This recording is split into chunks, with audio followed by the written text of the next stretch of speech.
இந்த ஸ்லோகம் ஸ்ரீமத் பகவத்கீதையின் 8வது அத்தியாயமான அக்ஷர பிரம்ம யோகத்தின் 15வது ஸ்லோகம்.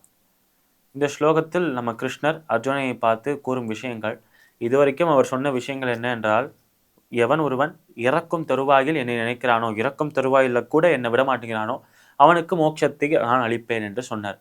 இதுவே இறக்கும் நொடியில் யார் ஒருவன் மீண்டும் மீண்டும் ஒரு முறை சொல்லணும் என்றால், யார் ஒருவன் ஏற்கனவே நடந்த விஷயங்களை நினைக்கிறானோ, இல்லை யார் ஒருவன் வேறொரு விஷயங்கள் மேல சிந்தனையை செலுத்துகிறானோ, அவன் எந்த விஷயத்தின் மேல கவனத்தை செலுத்துகிறானோ அந்த விஷயமாகவே அடுத்த பிறவியில் பிறக்கிறான் என்று சொன்னார் நம்ம கிருஷ்ணர்.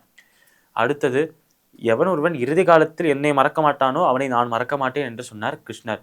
அப்பேற்பட்ட அந்த இறைவன் யார், எந்த இறைவன் இவனுக்கு மோட்சத்தை அளிப்பானோ அந்த இறைவனை பற்றிய குணங்களை சொல்றார் கிருஷ்ணர். அவர் எல்லையற்றவர், கருணைமயமாக இருப்பவர், கருணை கடலாக இருப்பவர், இதே நேரத்தில் மாசற்றவராக தூய்மையான சுரூபத்தோடு இருப்பவர், சச்சிதானந்த சுரூபத்தோடு இருக்கும் இவர்தான் படைக்கும் காக்கும் அழிக்கும் தொழில்களை செய்பவர். நம்மை படைத்தவரும் அவர்தான், நம்மை காத்து கொண்டிருப்பவரும் அவர்தான், நமக்குள்ள இருக்கும் தீய குணங்கள் தீய சக்திகளை அழிப்பவராக இருப்பவரும் அவர்தான் என்று சொல்றார் நம்மளோட கிருஷ்ணர்.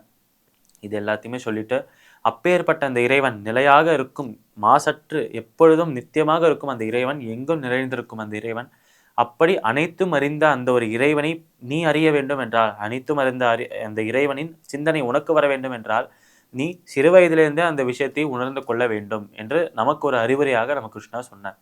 மீண்டும் அந்த ஒரு இறைவனை சென்று அடைவதற்கு மன அடக்கமும் புலனடக்கமும் முக்கியம் என்று சொன்னார் அவர்.